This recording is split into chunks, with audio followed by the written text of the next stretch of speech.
तर आखाती देशामध्ये युद्ध सुरू आहे आणि आता त्याची झळ ही सर्वसामान्यांच्या खिशाला बसू लागली। युद्धामुळे किराणा माल आणि सुकामेवा सुद्धा महाग झालाय।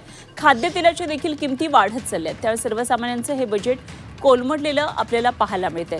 सध्या किराणा मालाच्या दुकानांमध्ये ग्राहकांच्या रांगा आहेत, मात्र चढ्या दरानं सगळ्या वस्तू खरेदी कराव्या लागतात। त्यात सध्या आयातीवर सुद्धा परिणाम झालेला आहे आणि सुकामेवा जो आयात होतो बरेचदा आखाती देशामधून आणि त्यामुळे या सुकामेव्याचे दर सुद्धा आता वाढलेले आपल्याला पाहायला मिळतात।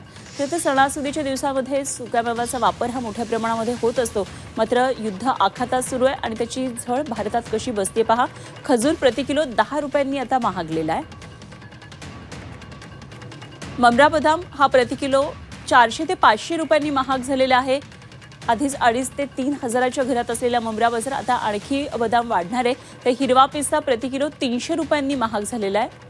प्रति किलो मागे एवढी मोठी वाढ झालेली आहे। तर काळे मनुके प्रति किलो 200 ते 300 रुपयांनी महाग झालेले आहेत।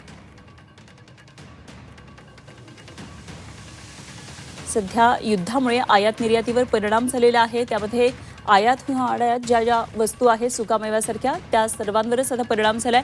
तर बासमती तांदूळ प्रति किलो 20 ते 30 रुपयांनी महाग झालाय। तर साबुदाणा सुद्धा महाग झालाय, 7 ते 8 रुपयांनी महाग झालेला आहे।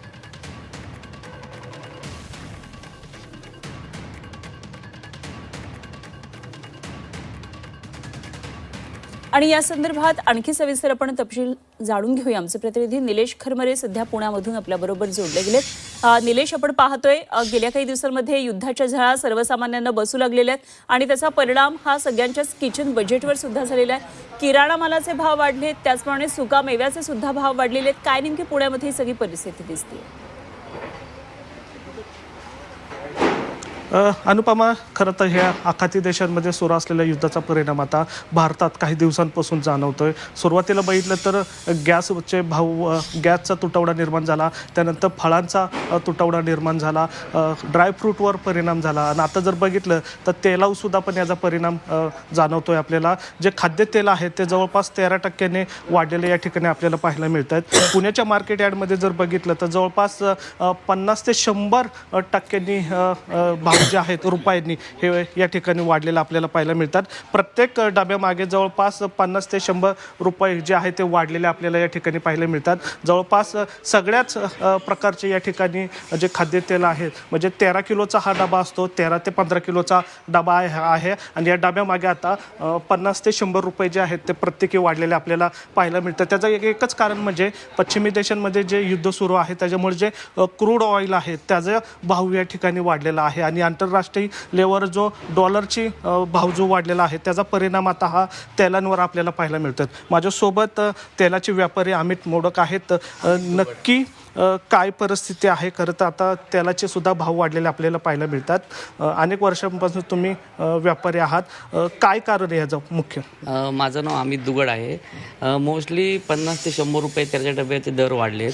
क्रूड ऑइलचे दर वाढल्यामुळे त्याचा थोडा इम्पॅक्ट आपल्यावर होतो आणि आपलं बरंचसं तेल दुसऱ्या देशातून पण येतं, भारतात पण बनतं, त्याचा थोडा इम्पॅक्ट आपल्या तेलावर होतो। एक 13 ते 15 लिटरच्या डब्यामागे 50 ते 100 रुपये डब्याला थोडी वाढ झालेली आहे। पण माल स्टॉक सगळ्याकडे साठा पूर्ण देशात चांगल्या प्रमाणात आहे, कुठल्या प्रकारचं शॉर्टेज वगैरे होत नाही, पण थोडंसं दर वाढू शकतात। हे सगळं इंटरनॅशनल मार्केटवर डिपेंड असतं, त्यामुळं थोडा त्याचा फरक जाणवू शकतो। महत्त्वाचं म्हणजे क्रूड ऑइलचा जो अमाऊंट आहे किंवा जे डॉलरमध्ये जे पैसे मोजले जातात त्याचा परिणाम आहे का? क्रूड ऑइलचा थोडा फरक पडतो, कारण क्रूड ऑइलमध्ये बायोडिझल्स वगैरे बरेच गोष्टी आपल्या असतात, एडिबल ऑइलच्या ॲड होत असतात। त्या क्रूड ऑइलमुळे सुद्धा थोडा परिणाम होऊ शकतो, 5-10%। त्या हिशोबाने ते 50 ते 100 रुपये डब्याला वाढ झाली आहे। बरं, म्हणजे याचा तुटवडा भारतात जाणवेल का? कारण स्टॉक तर आहे म्हणताय तुम्ही? नाही, तुटवडाच भारतात जाणवणार नाही, कारण की आपल्याकडं स्टॉक असतो सगळ्या भारतात आणि नवीन आता उन्हाळी पीक पण येत असतं आणि माल सगळ्याकडे असतो, तुटवडा जाणवत नाही। थोडं इंटरनॅशनल जे इम्पॅक्ट होतो ते रेटमध्ये 50-75 रुपये डब्याला फरक पडू शकतो। अच्छा, म्हणजे आपल्याकडे जो माल येतो खाद्यतेलांचा तो कुठल्या देशातनी आपण आयात करतो? आपलं भरपूर देशातून आयात होतं, म्हणजे अमेरिकेतून होतं, अर्जेंटिना, ब्राझील, रशिया, युक्रेन. आपण खूप एकावर कोणावर डिपेंड नाही, सगळ्या ठिकाणून भरपूर प्रमाणात आयात होतं आणि आपल्याकडं तसं शॉर्टेज नाही आहे. सनफ्लॉवर वेगळ्या ठिकाणी येतं, सोयाबीन तेल वेगळं येतं, पाम घेतं तर मलेशिया, इंडोनेशियावर येतं. असे बरेच वेगवेगळ्या देशातून आपल्याला माल येत असतो. फक्त आता या युद्धाचा परिणाम म्हणून भाव वाढते. हा, युद्धाचा परिणाम थोडा होतो, भाव वाढतो, रॉ मटेरियलची कॉस्टिंग वाढते आणि त्या गोष्टीचा फरक पडतो. आत्ता काय भाव वाढलेला आहे आपल्या पुणे मार्केटमध्ये? पुण्या मार्केटला जवळजवळ 50 ते 100 रुपये डब्याला वाढलेले आहेत.